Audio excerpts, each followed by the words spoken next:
deception and see what's going on around you. Type 2 diabetes, hypertension, lipid problems, cardiovascular disease, cancer, dementia. The list of medical problems tied directly to the food we're being marketed. I know from the Bible, the masses have always been deceived. The way we eat has changed over the last 50 years. Deception has always been the hallmark of Satan's commerce. That's what he traffics in. The increase in chronic illnesses among both children and adults in recent years has become a significant concern. For several decades, the public has been misled about the quality and effects of many products manufactured by large food industries. These products are marketed and advertised in the most effective ways to attract unsuspecting consumers. These are all efforts to achieve the eugenicists' agenda of world depopulation. Are you aware that there are only 10 companies that own the entire world's food brands? It's the same organizations that have been involved in eugenics that are still there today. They've passed it to their children and their grandchildren and so on, but the organizations are still there. Milk is an essential part of our breakfast, rich in high-quality protein and an excellent source of vitamins and minerals. Recently, fluoride has been found in many milk products consumed globally, particularly among children. What do they need fluoride in the milk for? Why? Wickedness. Fluoride has been linked to health concerns, including a potential increased risk of cancer and lower IQ levels observed today. Fluoride is an extremely active chemical when it gets into our body. It can interfere with the pineal gland. It can interfere with the thyroid gland. The thyroid gland and the pineal gland are both intimately involved with brain development, mental development. A real concern with young kids, especially with newborn infants, an inappropriate dose of fluoride in the developing brain. This may be part of the reason, for instance, of the depression of IQ that we've seen in these Chinese studies. One of the ways that fluoride causes cancer is by damaging the DNA. And when it does so in an area that controls cell growth, we have a tumor. If it does so in another area that allows either enzymes or free radicals to be spewed into the medium, we have an invasive tumor which we call cancer. A study came out in 1984 from Japan finding that they could transform normal cells into cancer cells merely by exposing fluoride, the cells to fluoride. In 1988, Argonne National Laboratories, in a repeat of this study, found the same thing and found that not only did fluoride cause cancer, but it increased the cancer-causing ability of other chemicals. The reason being, again, because if a chemical causes cancer and fluoride inhibits your body's ability to repair the damage done, the cancer will go on. Next time you buy a tin of milk, read the small prints. You'll find fluoride is in a lot of them. I don't want to call the brands names right now. Otherwise you think it's only those ones. There are several of them, especially some of the most common brands. Sadly, all Blackpool primary school children in years 1 to 6 are now able to have fluoridated milk as part of the school breakfast scheme. What do they want to do? Kill them? Why fluoride milk, it says in this article? Because fluoride in milk helps to keep teeth healthy. This is such an old claim. It's free and it's of no cost to parents. Oh really? So if you're going to give kids arsenic just because it's free and it's no cost to parents, would you give it to them? And they say, oh, but it's safe to drink. Why add anything to milk? That would be my first argument. And then I would also then go on to say, why drink pasteurized or homogenized milk, standardized milk? Why not give them raw milk, which has the healthy bacteria in, if it comes from a good, proper farm? They said they only need 500 million people on Earth. And all the other billions of people should be killed. And this is no joke. They're serious. And that's why they're doing it. Your olive oil may not be what it claims to be. With increasing deception in the food industry, fake extra virgin olive oils have made their way into markets around the world, often fooling unsuspecting consumers. These regulators told us that our red oil was not good, and so we should replace it with olive oil. Right? And then we started reading that olive oil is better, is healthier than the red oil. It's a farce.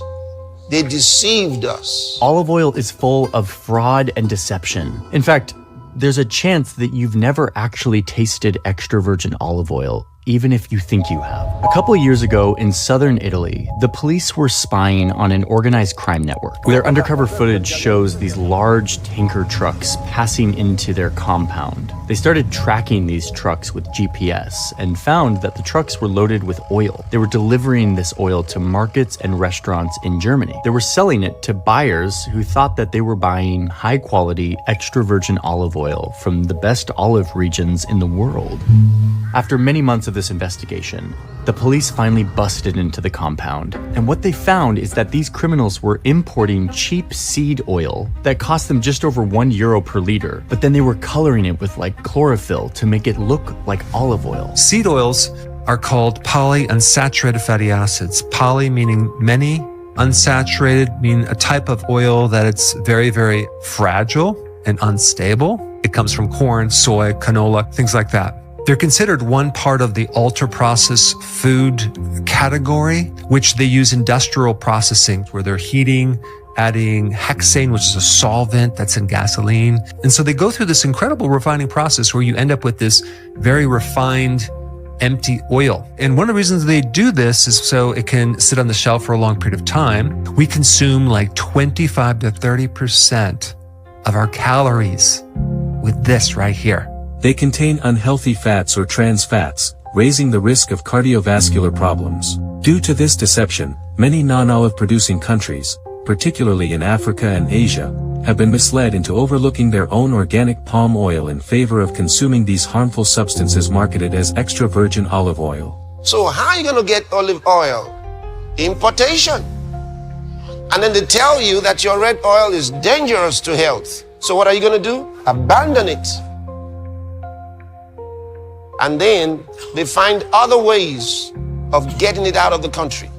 Few people will get businesses, get what you have from your palm kernel and so on. Send them abroad, since you're not going to be looking because you don't need it as a country. The red oil that you have here is far healthier than the other one. And this is true. Pure honey is far more than just a sweet treat. It's a natural powerhouse, brimming with essential health benefits and nutrients. Packed with a variety of vitamins and minerals, it plays a crucial role in supporting the immune system, promoting bone health, and maintaining overall bodily functions. However, in today's marketplace, the rise of fake and adulterated honey has become a concerning reality, with many supermarket shelves now offering counterfeit versions. A third of what's traded internationally is adulterated or completely fake. I feel it's the biggest secret food fraud that has ever been perpetrated globally. Globally, there is more honey being sold than the world's bees are capable of making. Fake honey is a product that has been tampered with, mixed with substances like sugar syrup, corn syrup, or even harmful chemicals, to increase its volume or alter its appearance. Many cheap honey brands cut their product with high fructose corn syrup to stretch their profits. Why? Because real honey takes time to produce, but dumping corn syrup into a vat and slapping a 100% pure honey label on it is way faster. High fructose corn syrup contains approximately 55% of fructose and 45% of glucose. Consuming too much fructose increases the risk of developing what we call non-alcoholic fatty liver disease.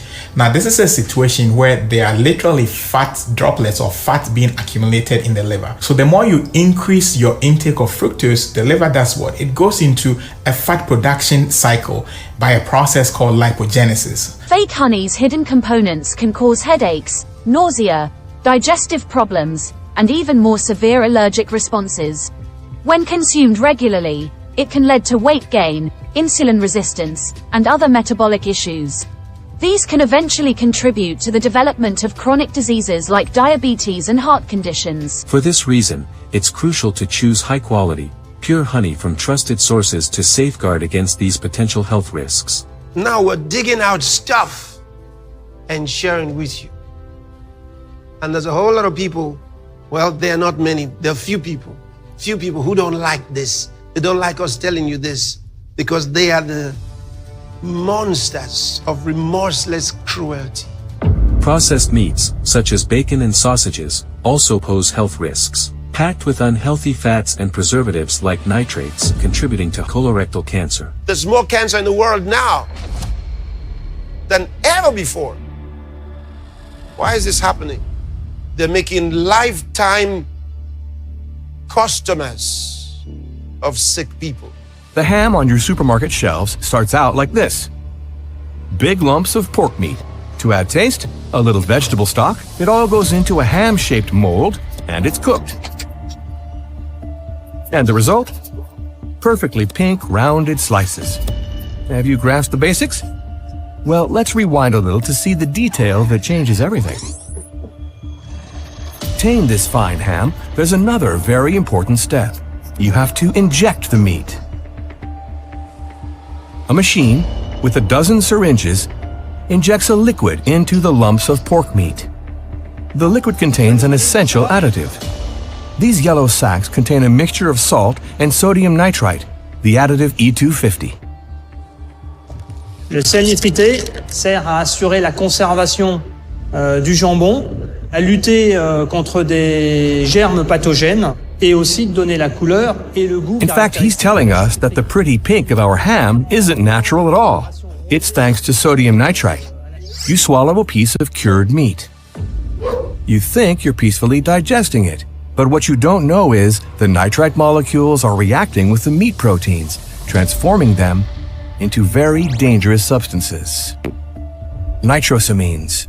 Nitrosamines are known to induce damage in the large intestine. So it can induce DNA breaks, mutate cells into sort of pre-cancer cells.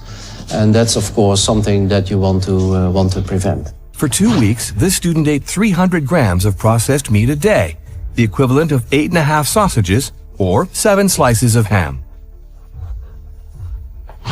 After 15 days, we saw that the exposure to nitrosamines was considerably increased. So it was up to between 2- and 3-fold increase as compared to the levels that we measured at start. You see that if you have no exposure, you see that everything is intact, so the material stays together. But if you are exposed to nitrosamines that induce breakages of the DNA, you see this comet tail appearing. So you see that here the damage is quite extensive. So the more damage you have, the more likely it is that a cell like this will eventually mutate into a pre-cancer type of cell. When we isolate the cells and we only expose them for half an hour, and then you already see the breakage of these DNA strands. So that's how fast it can happen. And that can also happen not just in the lab here, but also in an intact human body.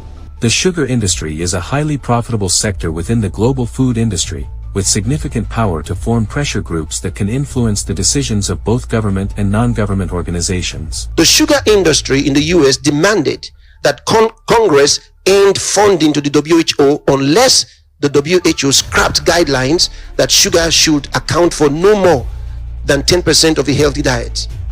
So they became pressure groups. I was given a brochure by one of the keynote speakers about how dentists could help manage type 2 diabetic patients. And it didn't say anything about reducing sugar. And then a second keynote speaker ranked Lipton Brisk sweet tea, which had 44 grams of sugar, as a healthy drink. And I actually chased him down and said, how can you possibly say sweet tea is healthy? And his answer to me was, there is no evidence linking sugar to chronic disease. And I was literally stunned. I had no words. Tooth decay is the #1 chronic disease in children. How could you possibly say the sugar is not linked to chronic disease? So I started to wonder, had the sugar industry influenced what I was hearing at this dental conference? I typed in sugar to my local library catalog and found records to the Great Western Sugar Company. I'd never heard of the Great Western Sugar Company. Found these boxes with references to nutrition and policy.